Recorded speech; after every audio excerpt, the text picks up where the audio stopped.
So children, by now we have understood the three major factors which are responsible for the distribution which is unequal over the earth's surface, which are number 1 terrain, number 2 climate, and number 3 is the altitude, or in simple words it is also known as height.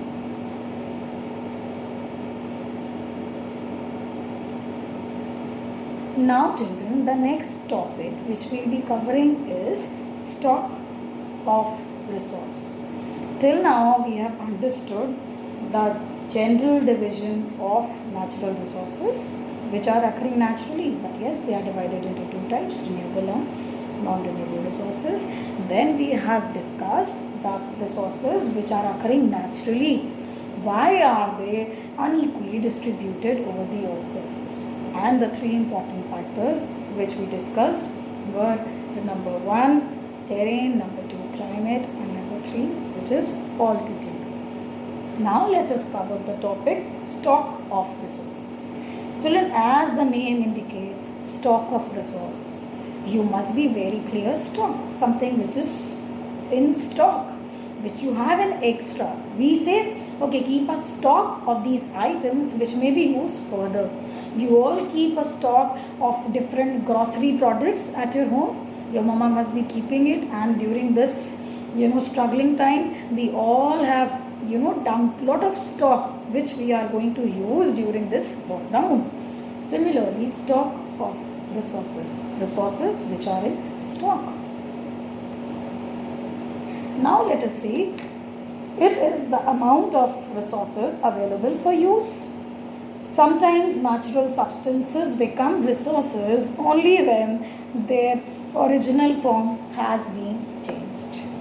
Children, one example, when natural form is with lot of modification can be turned into the daily usable resource. For example, the mineral ores. Mineral ores are nothing if you are just taking raw minerals ores from the earth's surface. Unless and until they are being processed further, they are of no use. Gold during the digging of the gold from the gold mines, children, it is of no use. It is in the raw form. Unless and until they are being processed further, they are of no use. Alright?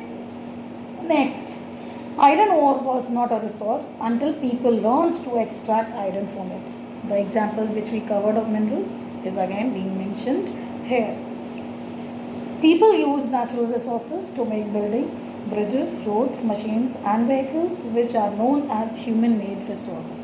Now, after natural resource, we are going to study human-made resource.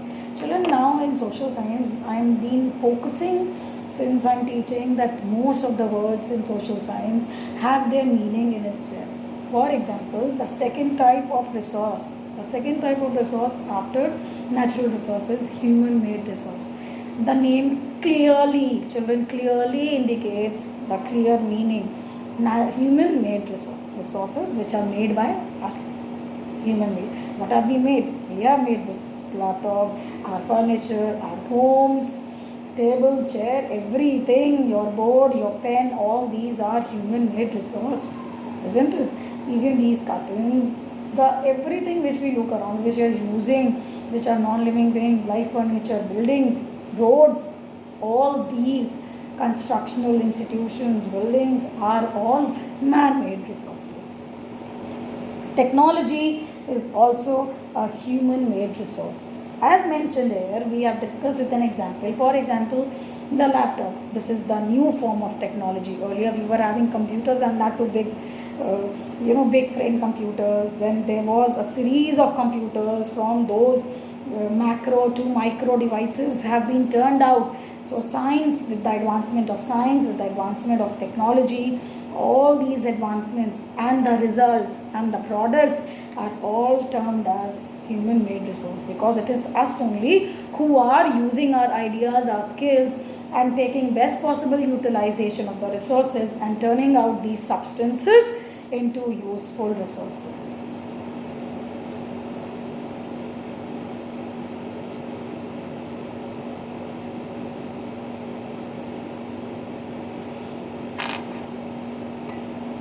Now children, we are having these three slides which we discussed just now are: number one, types of resources, where we discussed the general division of natural resources. Natural resources are further divided into two, renewable and non-renewable. After discussing that, we studied the factors which are leading to unequal distribution of resources, and then further we discussed what are human-made resources. Children, I would like to conclude this class today at this note, so that I gave you 1 day's time to go through the chapter, to go through the presentation. Even I am posting the pictures in your attached file, so that you can go through the headlines and the important terms quickly, and then please go through the questions which I will be attaching with the presentation. Thank you so much and have a nice day. Thank you.